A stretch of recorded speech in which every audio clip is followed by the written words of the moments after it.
Hey everybody, welcome to another edition of Topcat's Lair or Lair, whatever. I have good news and bad news, and they kind of relate to each other. So first, the good news: there might not be a Breaking Dawn movie. Robert Pattinson, the guy who plays Edward, he might pass up the role of Edward to be to go do something else. What teenage chick is gonna see a Twilight movie where the Edward character isn't played by Robert Pattinson? So,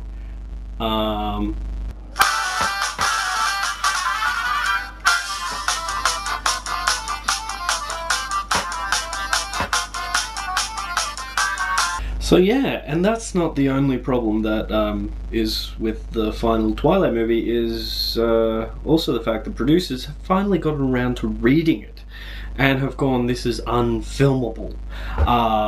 They're not willing to break it into two movies, and Stephanie Meyer has kind of put up her hands and gone, well, if you're not going to do that, I'm leaving.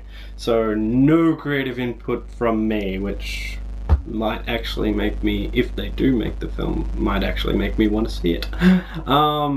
But yeah, she's kind of gone off the project, and Rob Pattinson might go off the project. He doesn't want to pass up the opportunity he's getting, but also he's going out with the Bella chick, so he doesn't want to ruin her career.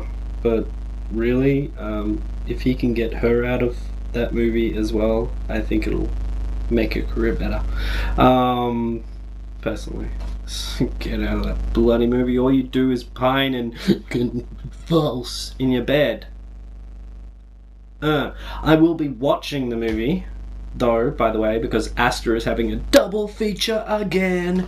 It will be New Moon and Daybreakers. Crap vampire movie, good vampire movie, together! It's gonna be good, and it's on the cheap Wednesdays as well, so I'm like, alright, I'll put up a date somewhere around the place, probably here. There's some space there. So check it out. Daybreakers movie is Australian, I found out, so that's pretty cool. Got some Aussie actors, but it's set in America and has American actors and is big budget. And apparently they did the Undead movie, which people who may not be sure, it's the front cover with the triple barrel shotgun on the front cover, where it's like zombies, but it's like, I won't ruin the ending, but it's like not zombies. But it was a bit of fun and low budget. It's always been the time that Australian film financing don't finance horror movies that much, and they finance dramas and comedies. Australia ends up having to go to America to get the funding, like Saw, basically. They couldn't get it funded down here. But that turned out alright, so Daybreakers. That's all good news, you know. Twilight might just die off. Which I think is for the best. I think it should move aside for better things to come. The good thing that's come out of this is that there'll be more vampire movies. Maybe an Anne Rice movie. Shivers. How many books are in the Anne Rice movies book series? And only 2 have been made into a movie? Come on. Bad news is, Rob Pattinson, I have nothing against the man. The other proposition he's tossing up is playing Spiderman. He's not a geek. He's too popular to be a geek. And, you know, apparently Marvel's going in this new direction. Thank you, Disney. And you might be asking, why isn't Sam Raimi and Tobey Maguire doing the Spider-Man gig? Well, it was basically a conflict of creative interests. Marvel wanted to bring out the movie quicker than Sam Raimi would have liked, and he's like, no, we gotta postpone it a bit, because to do this right, we have to do it within this time frame. And this is a guy who knows what he's doing. Like, he did the first 3 Spider-Man. The 3rd one was crap. They tried to do the whole the bad guy is a metaphor for what the good guy is going through. Dark Knight did that better.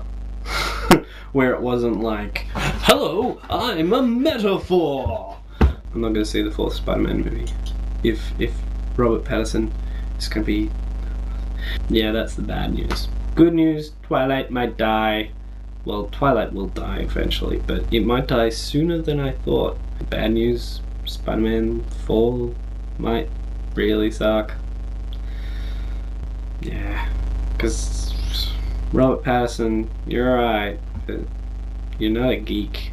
When you cast Spider-Man, you're not casting Spider-Man, you're casting Peter Parker. And that's where they're getting this wrong. They're like, oh, let's market it for a different one. Oh, gosh. I don't know what's going on with Hollywood with the remakes. I don't know about this Nightmare on Elm Street remake. I'm not gonna see it. I've decided. I'm conflicted because I kind of do want to see it. I kind of want to see what the hell they did to one of my favorite horror series. If they did anything right. I mean, maybe they are getting better. Platinum Dunes, the production company that's making it, because they did an alright job on Friday the 13th, but then again, Friday the 13th was exactly the same as all the previous ones they'd done. It was only Friday the 13th was right for the kind of movie they were making, where it's kind of a two-dimensional freight train character with the weapon, and all their previous movies have basically been that fast-paced bullshit. I was thinking about it the other day and going, you know, some of the best horror movies nowadays aren't from America. They used to be, and now they're all foreign films, like Spanish, the Record, which is remade as Quarantine. I've got to see that. I've seen some of it, and it looks fantastic. But for some reason, Hollywood is afraid of making movies with supernatural content. I don't know what it is. Maybe it's Scientology taking over. Who knows? But supernatural content is being ripped out of movies. Like Troy didn't have any of the Greek gods.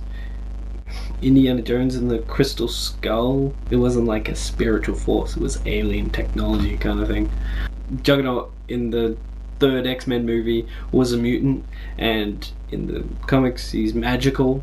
You know, any magic or mystic stuff is just getting ripped out. You know, I Am Legend, they changed the vampires into a genetic virus. What else is there? There's so many instances where they change it. Like in Record, they were demonic possession instead of zombies. And they're talking about Nightmare on Elm Street, so, you know, we have to make the Burns look real. I was like, no you don't. He's dead. He's like a spiritual force. He's not a zombie. He's not a guy who survived a fire. He's dead. He's a phantom. You can make him look whatever you want. And we wanted to make his vocal cords sound like they'd actually been in a fire. I was like, firstly, how do you know? And secondly, he's a spiritual force! He can sound however he wants. Which was the cool thing in the previous films, in the original films. He's like, yeah, see, you could get it raspy and deep and it's back in the saddle again. And, you know, and then he'd be, you know, high pitched kind of Robert Englund's kind of thing.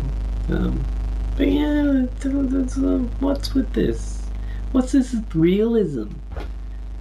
I don't go to the movies to see realism, except when I watch romance movies, like 500 Days of Summer. That's real to me. All this Twilight crap, that's not real. Sparkle. Anyway, I better go. I'll catch you next time on the Topcat's Lair, or Lair, whatever.